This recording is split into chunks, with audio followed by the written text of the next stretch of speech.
Welcome back to the Kerbal Space Program with Jay here. I am very, very, very excited about this week's episode. You're going to see a video at the beginning of this episode about me building this. I called it the Duner Explorator, but I changed it because I'm going to start small, and then we're going to get bigger as the steps go on. So I'm going to start us out with just this basic space explorator, and we're going to go from there. So we're going to go ahead and take this to the launch pad.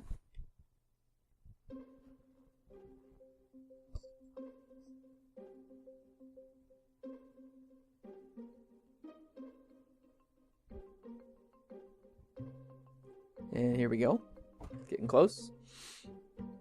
So last time we unlocked our first photo panels, and we unlocked the battery packs, which are very important, and they're going to allow us to be able to stay to keep our satellites charged, because the problem we ran into during our failure episode was there was just way too much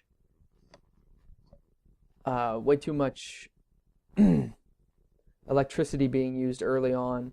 So what we're going to do is I'm going to go ahead and speed this up to make sure it's a daytime launch.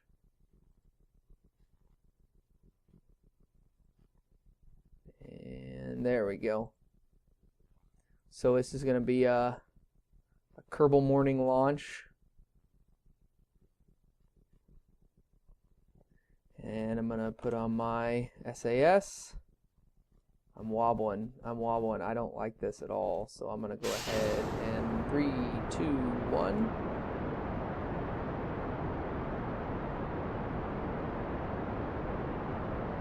I don't like the wobble here.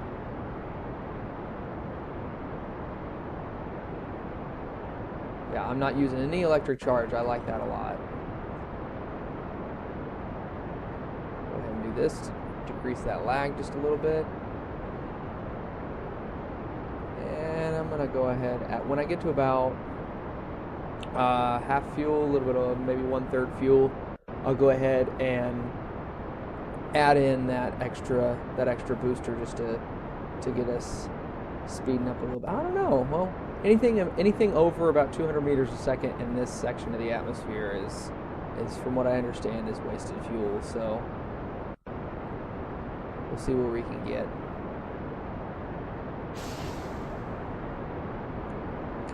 Go ahead and launch that. And now I'm really increasing, so I'm gonna drop that down. Be conservative with my fuel.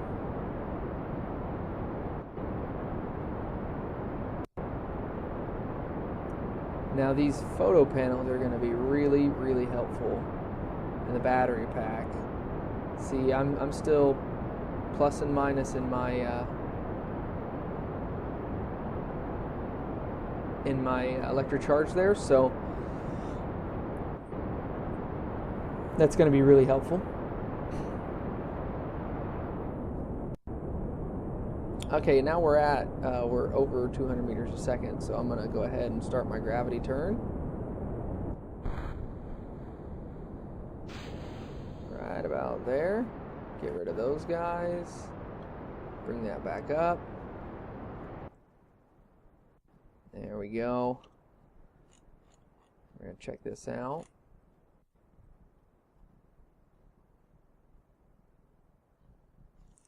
$17,000. Everything's looking good. Back here. I'm going to put that up a little bit.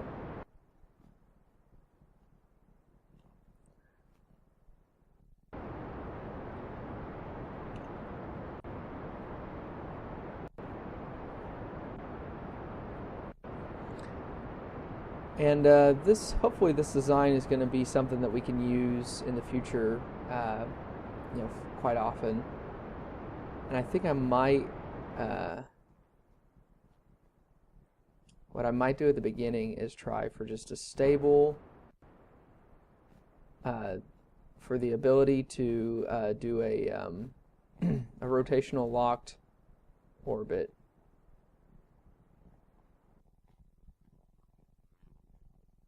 Okay, I'll go ahead and cut that out.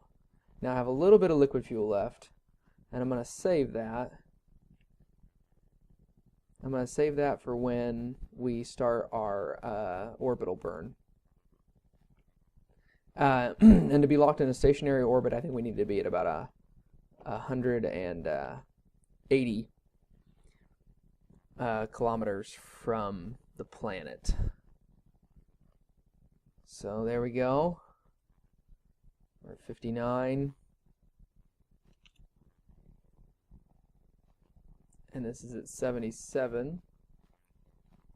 So we'll want to burn about then.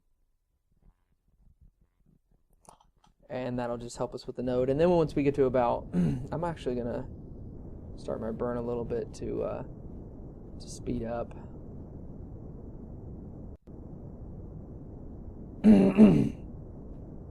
Sorry for that. Got a little bit of a frog in my throat.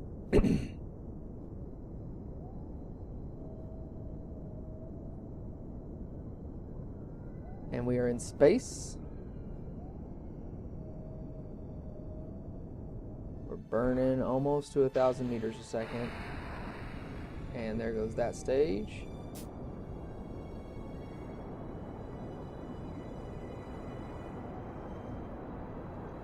And we have plenty of liquid fuel. Now it's a possibility that we might be able to get to Moon in this rocket, and if so, that would be a really handy thing to happen. We're going to go ahead and speed us up here because we're almost at the apoapsis. And I want to burn right on the 90.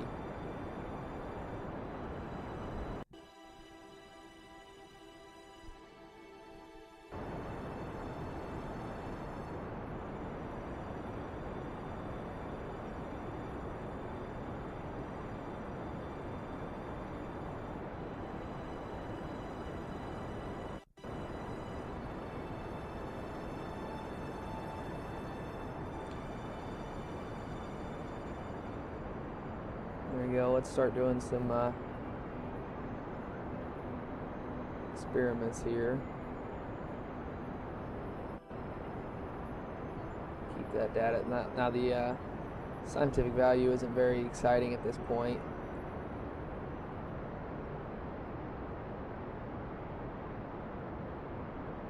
Okay, everything's operational.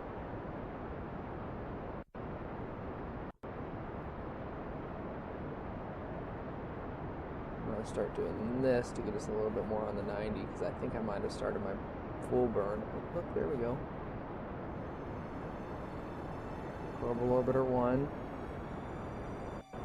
16 kilometers away. I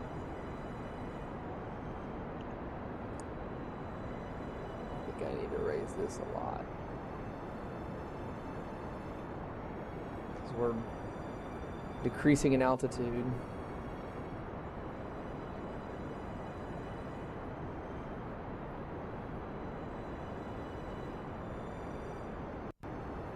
And I want to get my green dot on the bottom there. I want to get that down.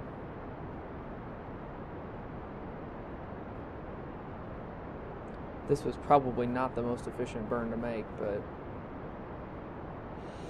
what can you do? What can you do?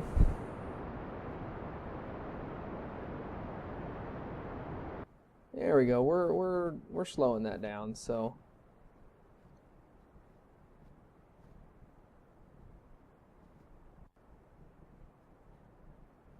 we'll get rid of this.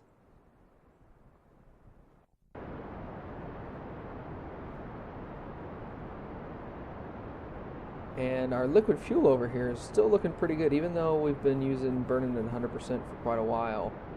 Our liquid fuel's still good.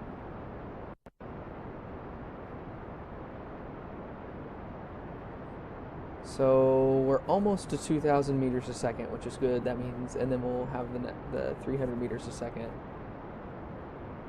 I can do this now.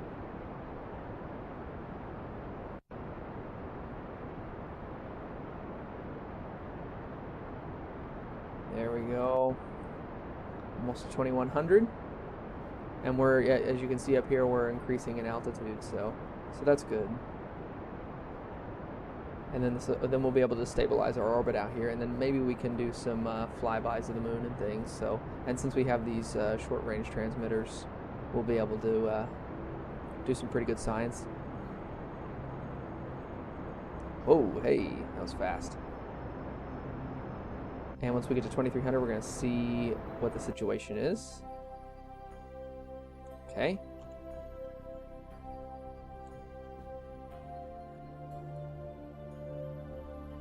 So our Apple apps is at 151, our Perry apps. So what we're going to do is we're going to make sure that this is circularized. 88. 122. 151.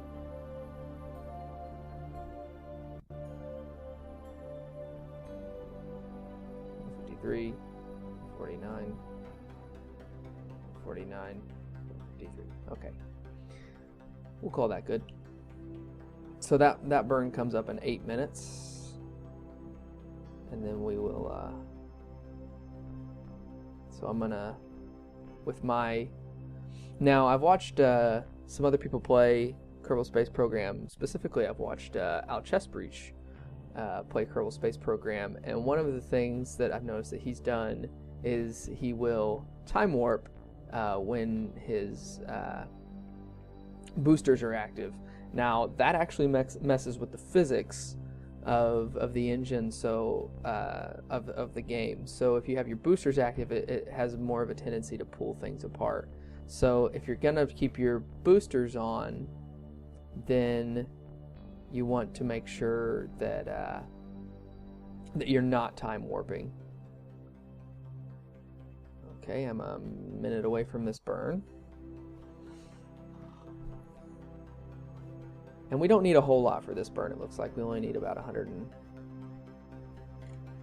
and I want to go ahead and observe the mystery goo, even though there's not going to be very much. Yeah.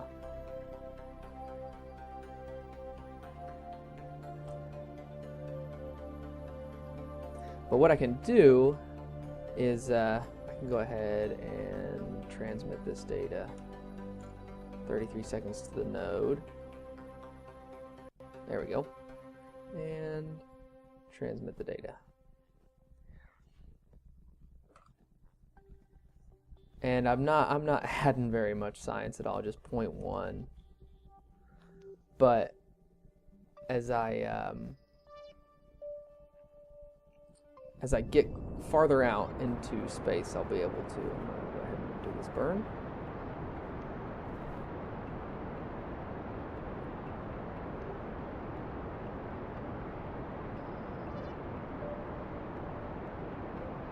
Two, one.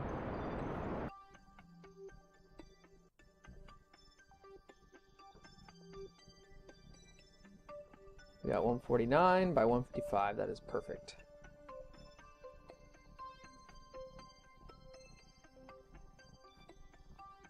Okay, so I've found out that I can't do a good burn or any good science around Kerbal anymore with the scientific equipment that I have. But what I can do is set Mimmas as a target. So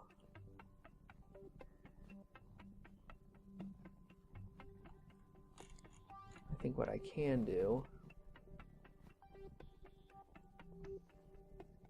is try to get out there.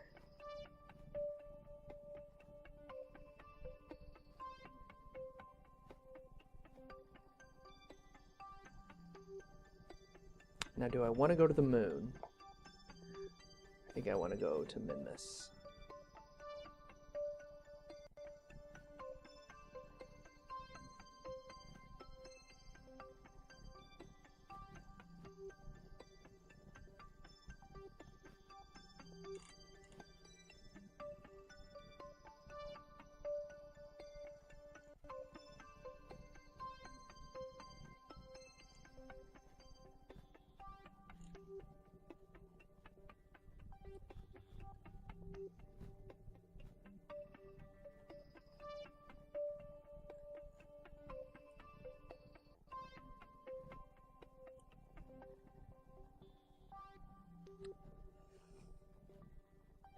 This is going to take some doing. Sorry if I'm very quiet. Oh, here we go. What we got here? Oh, that's a moon encounter. Oh, okay. I know what we need to do. We want to set up a maneuver here.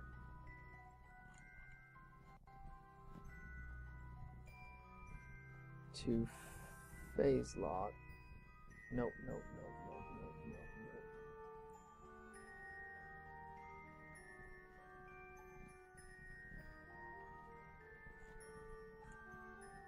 Yeah, that's right. I just need to do it the other way.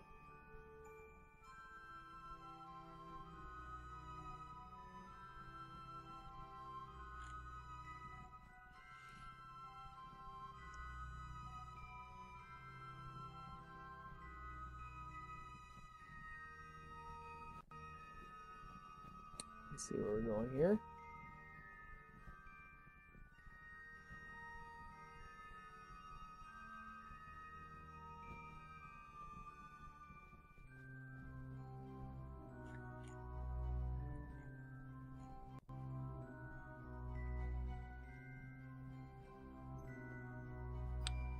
So targeted the position of the closest approach. So what we need to do is come back.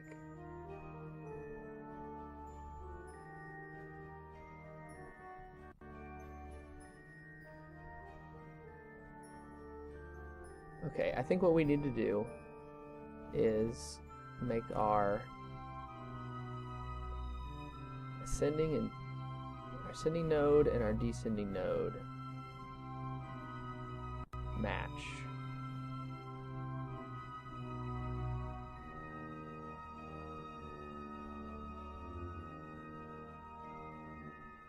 So we want to do that.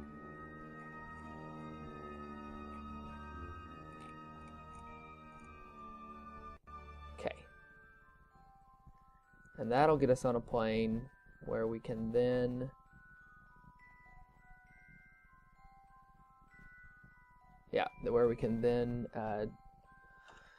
get into a Minmus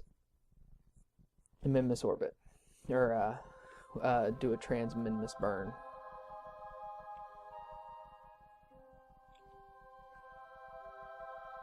Where are we at? Find our blue dot. There we go. Now I don't know what our fuel is like, so I mean I know what our fuel looks like right now, but I don't know what it's going to end up like. This is something completely different than what I planned for at the beginning of this episode, so we're going to go ahead and speed up. 32, 31.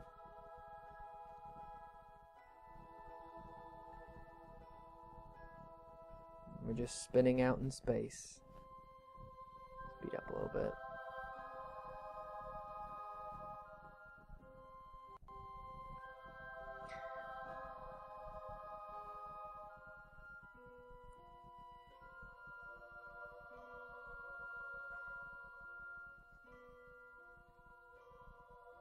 Okay, there's Kerbal over there.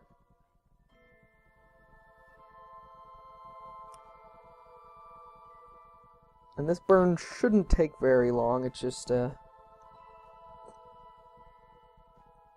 regular burn, and I want to make sure to do this burn right on the time too, so that well, maybe just a few seconds before, because it's going to be a situation where you're in your ascending node. Like the deal is what we're at the axis, so we can't burn at any other point that will change our orbit enough to. Okay, I'm gonna go ahead and start the burn. 10, 9, 8, 7. Oh goodness. What'd that do?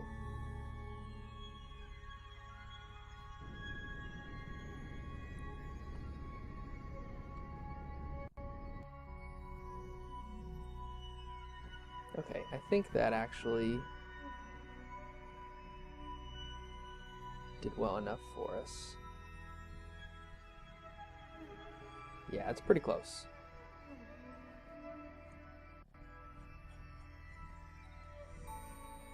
And it looks to be pretty much close to a perfect circle. So what I want to do is right here,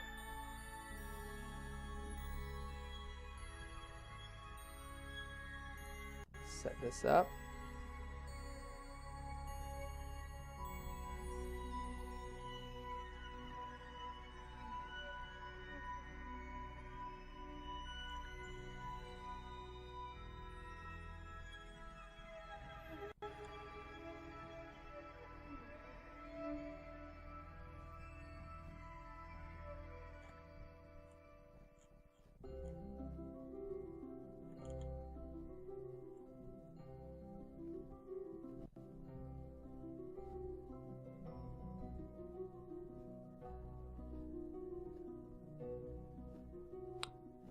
Sorry if I'm being quiet. I'm not meaning to be. It's just very delicate. Because I want to give us a big enough window that we can do our burns. Now this is where we want to be, so I want to...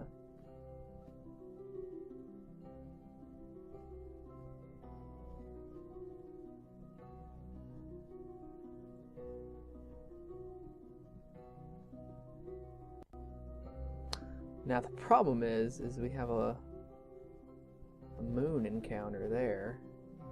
So, oh, there we go. There we go.